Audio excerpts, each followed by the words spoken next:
Dignitaries from around the world gather for the World Forum for Democracy in Taipei. China reshuffles its top military officials, and Beijing's sights on Taiwan are a clear focus. Climate change, pollution, and competition. Taiwan's oyster farmers struggle to stay afloat. And pedal power, the rainbow cyclists taking the LGBTQ message out of the city and into countryside.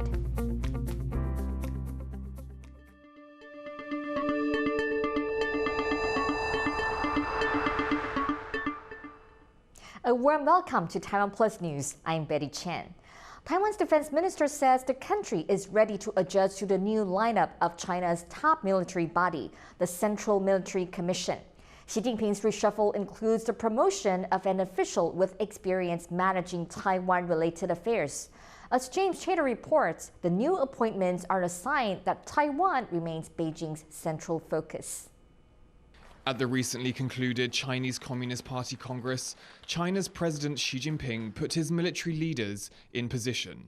The most senior is Zhang Youxia, a 72-year-old longtime Xi ally, and one of the few senior officials with direct combat experience. Ranked next to him is this man, He Weidong.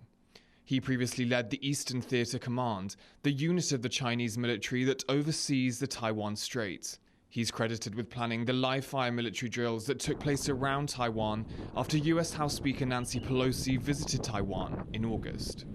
In Taiwan, the new appointments are raising concerns, with officials saying they show China will take a tougher approach to Taiwan, which Beijing claims as part of its sovereign territory. 我们从人事方面，我们也在调，但不是针对他，你怎么调我就怎么变。我想都是国防政策都有一定的脉络的，我们还是要很稳扎稳打地去做工作。Xi Jinping has set a goal of building a world-class military by 2027. That's a date some US officials have said Xi wants China's military to be ready for an attack on Taiwan. The US Navy chief last week said a Chinese invasion could come as soon as next year. But analysts in Taiwan say, regardless of timeline, China's new military appointment suggests taking Taiwan will remain a focus. 这一些懂台海、懂周遭的这一些过去在南京军区服务过的将领，未来的话，不敢说他一定是要打台湾，但是他至少他了解这一些事物，他有这一些经历、这些经验，这些经验会去帮助他在下决策的时候，可能会更加的一个容易，或者是更加的一个清晰。Chinese military activity toward Taiwan had intensified even before the Communist Party's Congress. The new makeup of China's military leaders indicates that pressure is unlikely to subside. Asnaya Zhou and James Chater for TaiwanPlus. From Russia's invasion of Ukraine to China's crackdown on dissent in Hong Kong, the past few years have seen democracy faced with unprecedented challenges. And it's in that climate that the World Movement for Democracy's Global Assembly has arrived in Taipei for the first meeting in years. And as Ryan Ho-Kilpatrick reports, the choice of Taiwan as host country sends a clear message. In Taipei, new hope in the face of a resurgence of authoritarianism. For the first time since COVID-19, the World Movement for Democracy's Global Assembly is meeting in the Taiwanese capital and confronting a world forever changed by the pandemic, the war in Ukraine, and growing Chinese aggression. As we observe the aftermath of Russia's invasion of Ukraine, Taiwan is proud to play a role in the effort to assist the Ukrainians in their struggle to defend their country and freedom. We all should continue with our efforts. The challenge posed by authoritarian regimes is an important wake-up call for democrats worldwide. The World Movement for Democracy's global assemblies bring together like-minded partners from scores of countries to discuss how they can work together. The air of alarm was shared among the distinguished speakers at Tuesday's opening ceremony. If nothing changes drastically in the next 2 years, there will be more illiberal leaders elected democratically, tipping the balance of power globally from democracy to fascism. So, this is what we're here to address. But so too was the sense of urgency for democratic movements and governments to close ranks and defend their way of life. Hundreds of democracy advocates have gathered here in these halls, activists, experts, and policymakers fighting for a freer future. And they say there's no better time or place to do that than right here in Taiwan right now. The country's important part in this struggle was highlighted by both visiting dignitaries and national leaders. There is no better place to do this than in Taiwan, Madam President. It is where David wins against Goliath, where collective action wins over manipulation. 我相信没有任何国家比台湾更适合作为这一次世界民主运动全球大会的举办地点。台湾是乌俄战争开始之后全球关注的焦点。我们现在知道，威权国家的威胁是真实存在的，民主是需要捍卫的，而台湾现在正处于捍卫民主生活方式的最前线。The three-day event is co-hosted by the National Endowment for Democracy. The president of the foundation, which is funded by U.S. Congress, says it shows that despite its few diplomatic allies, Taiwan is not alone.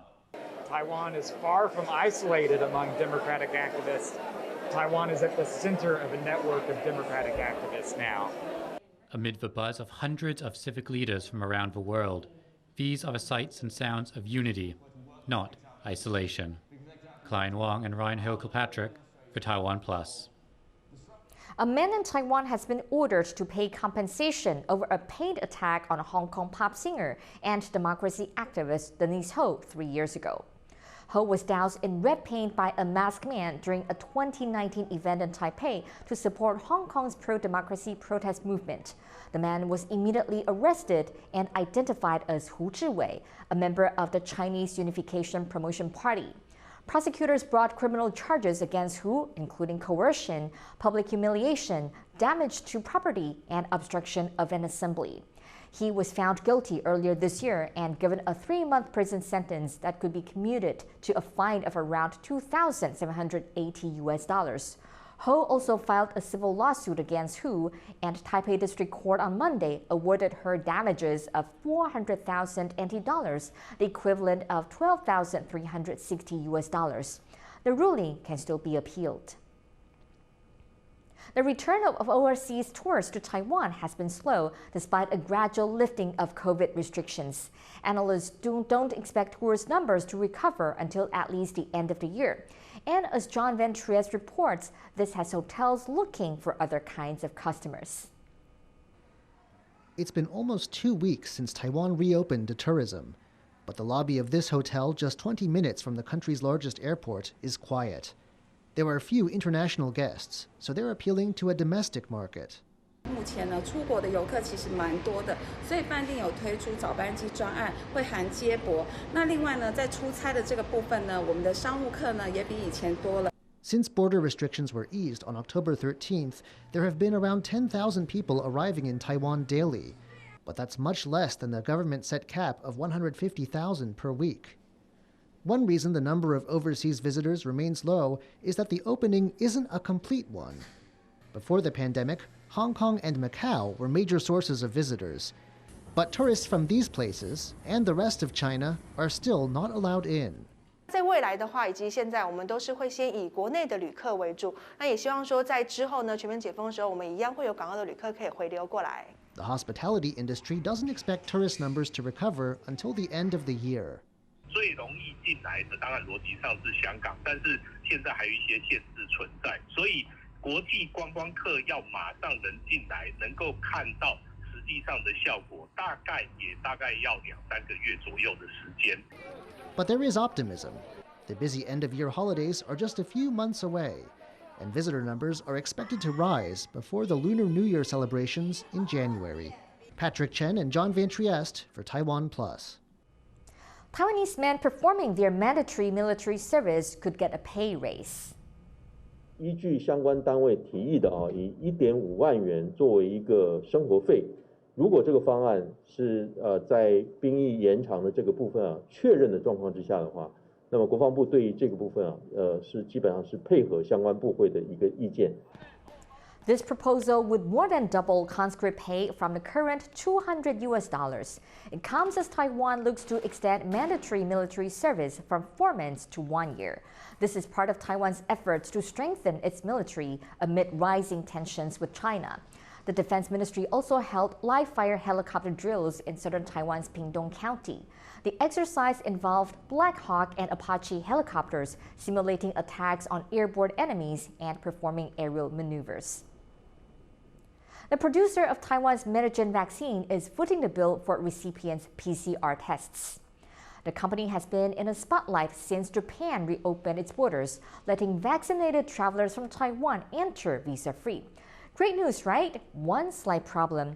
The Metagen jab isn't on Tokyo's list of approved vaccines, so people who receive that brand need a PCR test before they travel, which costs over $100. The company says it will pay for these tests starting Monday until the end of the year. Over 3 million doses of the Metagen jab have been given to date.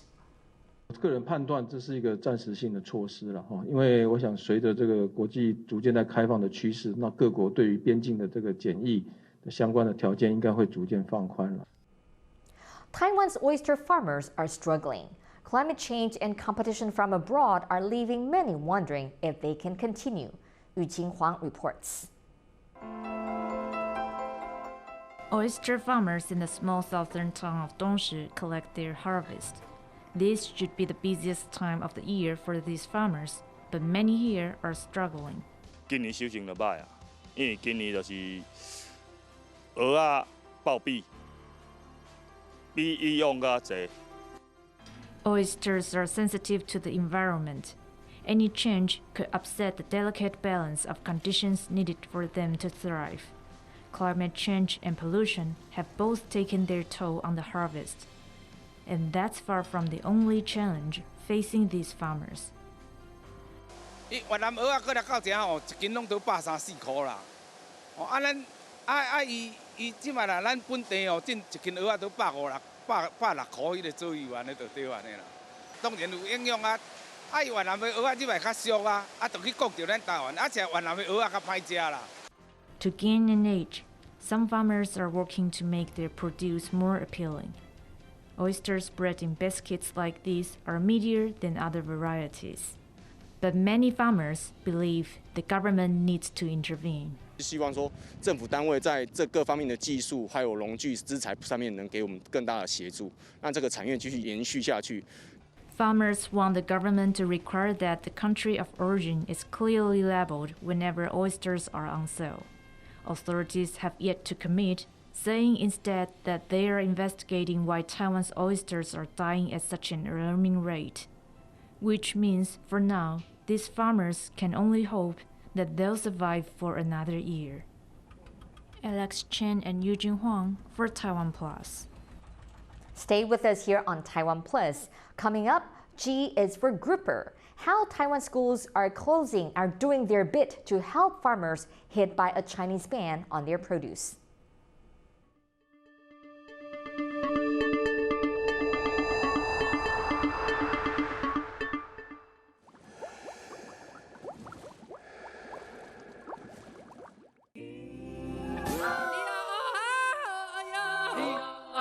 Hello, Taiwan. I'm Dr. Jane Goodall. I'm so very happy to see Taiwan sharing its wonderful stories with the world. I've been fortunate enough to visit Taiwan on many occasions, and I've been to several different parts of the country. So I know firsthand something of the beauty of its wildlife and the marvelous people who are working to save these places. So good luck with this wonderful program. And I want to know, what do you want to see more of on TaiwanPlus? Hello, I'm Fabio Grandjean. Taiwan to the world, see you on TaiwanPlus. Congratulations to TaiwanPlus. Hello, Taiwan. I'm Mike Yamashita, National Geographic photographer. My stories have been as varied as the landscape itself, from Taiwan's top 10 tourist attractions to oolong tea, aquaculture and the Taiwanese fishing industry, and most recently, the Daijia-Mazu pilgrimage. From TaiwanPlus, I would like to see stories on more of the same about the varied cultural and historical aspects of the country. Taiwan to the world. See you on TaiwanPlus. Taiwan to the world. See you on TaiwanPlus. Hello, Taiwan. I'm Baron Wanga, and greetings to you all from my humble homeland of Nauru. It's a worthwhile and appropriate platform whereby the unique perspectives of the people of Taiwan are portrayed and presented honestly. Taiwan to the world. See you on TaiwanPlus.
Welcome back. You're watching TaiwanPlus News. South Korea's President Yoon Suk-yeol is sounding the alarm about a possible nuclear weapons test from North Korea. 핵 선제의 사용을 공개적으로 표명할 뿐 아니라 7차 핵실험 준비도 이미 마무리한 것으로 판단됩니다. Yoon made a comment in a speech to the country's National Assembly. He urged Pyongyang to commit to denuclearization in exchange for economic and political assistance. This year has seen North Korea conduct repeated ballistic missile tests and artillery drills. Pyongyang claims it is being provoked by South Korea's military activities with the U.S. Both U.S. and South Korean officials say the drills are defensive and aimed at deterring the North. An Uyghur organization is challenging the British government over failure to block the import of cotton products associated with forced labor and other abuses in China's Xinjiang region. The hearing on Tuesday is believed to be the first time a foreign court has heard legal arguments from Uyghur over forced labor in Xinjiang. Human rights groups estimate that more than 1 million people from Uyghur and other minority groups have been forced into detention camps in Xinjiang. Many countries have banned the use of products made in this area, including the United States. The western region of China produces 1/5 of the world's cotton, and officials say companies are at high risk of using material produced with forced labor. Taiwan's fish farmers have been struggling since China banned Taiwanese grouper fish this summer, closing what had been by far the biggest market. Now, Taiwan schools are helping recoup losses by putting the fish on a menu in their cafeterias. Jonathan Trieste has the story. Lunchtime at a school in southern Taiwan. Today's menu includes a special treat. 那个咬出来都是那个油，超好吃的，放进嘴中就入口即化。 Once known as the pride of Taiwan, the grouper fish industry developed here in the early 2000s when relations with Beijing were on an upswing. 90% of grouper exports were being sold fresh to China. But in June, China abruptly banned imports, citing excess chemicals and antibiotics. This followed earlier bans on other produce like pineapples and sugar apples. Taiwan officials say the ban is political, an intimidation tactic employed by China against the island nation it claims as its own. With some 17,000 tons of grouper raised in a year, officials have been looking for ways to help the fish farmers with their surplus. 在全国各地的3600多所学校陆续提供。 The plan is to serve grouper once a month until the end of the year. But the rollout has been slow, and it's unclear if it will be extended beyond December. 4次嘛，这到学期末是4次了。那这个确实的次数到时候会再增加还是怎么不晓得。当然，站在孩子的立场，好吃的话当然是常常吃，很好啊。It seems they do like it, a lot. 当然是希望希望下次可以用其他烹调方式。Serving grouper at schools won't be a fix-all. Even supermarket promotions and new export markets have only made a small dent in farmers' losses. But local communities are determined to do their part and keep looking for ways to help out the grouper industry. Damon Lin and John Van Trieste for TaiwanPlus. A Myanmar government airstrike on a rebel group in the country's north has killed at least 60 and injured around 100. Eyewitnesses say an aircraft dropped 3 bombs on a concert organized by the Kachin Independence Army. The concert was held to mark the 62nd anniversary of the group's campaign for autonomy. The Kachin region has been heavily contested for years by rebel and government forces. U.S. President Joe Biden says Rishi Sunak becoming UK Prime Minister is a milestone for diversity. Sunak assumed office on Tuesday as the UK's 3rd Prime Minister in less than 2 months. He's the first person of color and the first Hindu to hold the position. His parents immigrated to the United Kingdom in the 1960s. While celebrating Diwali at the White House, Biden congratulated Sunak. And whether it's the United Kingdom or just today, we've got news that Rashid Sunak is now the Prime Minister. As my brother would say, go figure. And the Conservative Party expected to become the Prime Minister, I think, tomorrow when he goes to see the King. Pretty astounding. A groundbreaking milestone, and it matters. It matters. Climate protesters in Germany have thrown mashed potatoes at a painting by Monet. The 2 protesters said the stunt was designed as a wake-up call as the world faces a climate catastrophe, but not enough is being done to stop it. Police took the activist into custody. Officials at the Barberini Museum say the grain-stack painting was protected by a layer of glass and was not damaged. This incident comes less than 2 weeks after climate activists in London threw tomato soup at a Van Gogh painting. More than 100 cyclists from Taiwan and abroad on Sunday completed a 200-kilometer ride to raise money for LGBTQ charities. As Rick Glauber reports, the largest event of its kind in the region is gaining momentum. When Alex Chen was growing up in central Taiwan's Taichung City, communities like this one weren't visible. Now he's among more than 100 LGBTQ people and allies who gathered in Taipei for Asia's largest queer cycle ride. 对我的生活最直接的影响就是我会觉得自己变得更健康、更强壮了。但更长远的影响是，我觉得它让我看到一个以前觉得不可能实现的梦想被实现了。 109 cyclists biked more than 200 kilometers over 3 days, climbing 1,000-meter high mountains and battling wind and rain, all to raise money for LGBTQ charities. Now in its 3rd year, the Asia Rainbow Ride is part of Taiwan Pride celebrations, back in full swing this year as Taiwan finally reopens borders after more than 2 years of strict COVID controls. Taiwan is often described as the most LGBTQ-friendly place in Asia. The Pride Parade taking place in the capital later this month is the largest in the region. Organisers say that this cycle ride is about bringing the rainbow celebrations out of the city and into the countryside, bringing greater visibility to the community and getting more people involved in Pride events. After a decades-long push, Taiwan made history in 2019 to become the first country in Asia to legalise same-sex marriage. And polls show attitudes towards LGBTQ citizens improve each year. But the community still faces stigma and discrimination, particularly in more rural places. LGBT people are everywhere in the world, and so it's not that they're not in every corner of the world. It's just that we need to show our visibility and so that we can be stronger. For the cyclists, it's a chance to be true to themselves in a community of people like them. An opportunity that is not afforded to many LGBTQ people in Asia. I think it's great that Taiwan is making its name throughout the world. Being able to hold a big event like this, the Asia Rainbow Ride, even though it's only taking place in Taiwan, I do hope this spreads. Taiwan is leading its neighbours in LGBTQ rights in Asia. And the Rainbow Riders believe sporting events like this one can further push that cause. Klein Wang and Rick Lowett in Taipei for TaiwanPlus. Taiwan has won gold at the Deaflympics bowling competition in Malaysia. Chen and Xie Shengfu beat a South Korean duo on Monday, 206 to 189, to take home the men's doubles title. The pair's performance comes after Team Taiwan took 1 silver and 1 bronze in a women's division at the same competition on Sunday.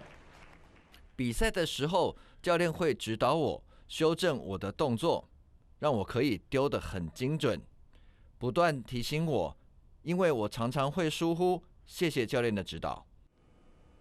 Thank you for watching Taiwan Plus News. Remember to download the Taiwan Plus app for more stories from Taiwan and around the world. Finally, today we leave you with images of a relay race in Belgium. People hop into giant floating pumpkins to take part across a pond. I'm Betty Chen. Take care and see you next time.